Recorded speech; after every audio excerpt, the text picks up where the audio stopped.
When it comes to the war in the Middle East, I've pointed out time and time again how lies and propaganda are being amplified by the world, by the media right around the world, with politicians kicking in as well, a whole lot of people who should know better.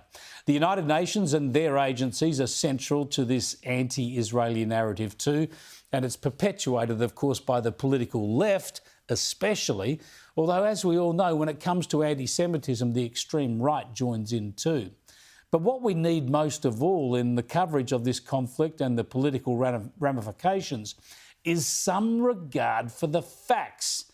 And far too many in the media, most of the world's media, it seems, is too willing to run Hamas claims out of Gaza as fact before they verify them. This is quite incredible, really, because you've got to consider that Hamas is an evil, Islamist, extremist, terrorist organisation. It's no different from Al-Qaeda or Islamic State.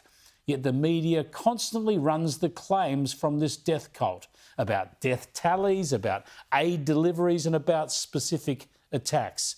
And that's what we've seen in recent days, with numerous reports citing claims that Israel had killed people at aid delivery sites.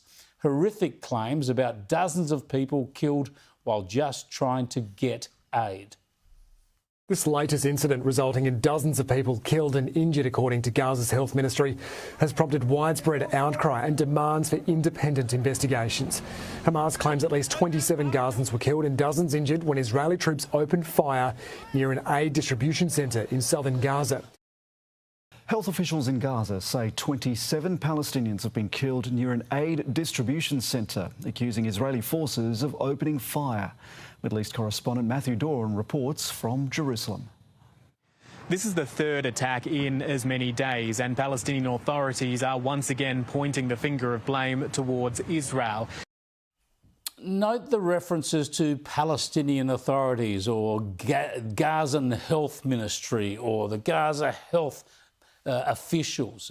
This means Hamas. This means they are quoting Hamas. And given Hamas is a terrorist organisation, everything they offer is propaganda.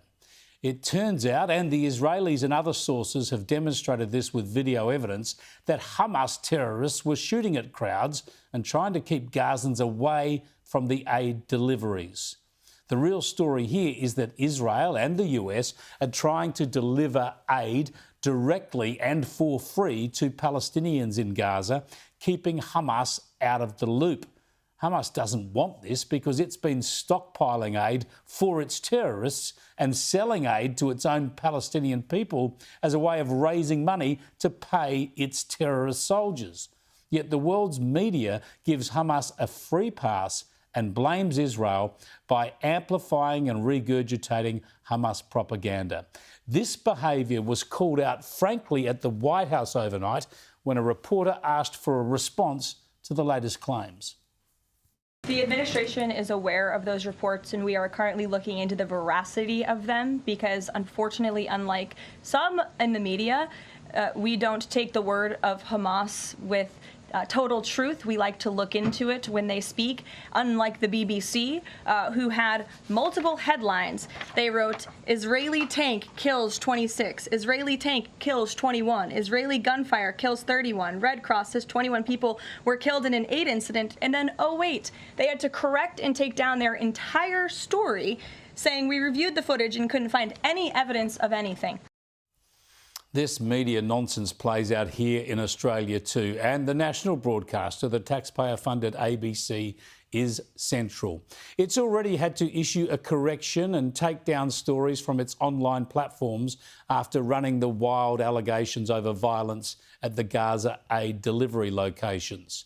And while it's also issued corrections and claimed to have taken down stories relating to those horrible and plainly false claims about 14,000 babies being on the brink of starvation, it's pretty easy to find these dangerously incorrect stories still available online.